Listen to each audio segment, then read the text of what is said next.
நம்ம இப்போ கொத்துக்கறி எப்படி செய்யலாம் பார்க்கலாமா?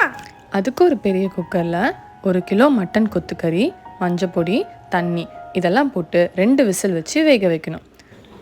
நெக்ஸ்ட் ஒரு பெரிய பேனில் தேவையான அளவு எண்ணெய் விட்டு கருவேப்பிலை, வெங்காயம், அரை தக்காளி, தேவையான அளவு உப்பு, 5 பெரிய பல் பூண்டு கையால் தள்ளினது இவ்வளவையும் சேர்த்து நல்லா கலந்து விடணும்.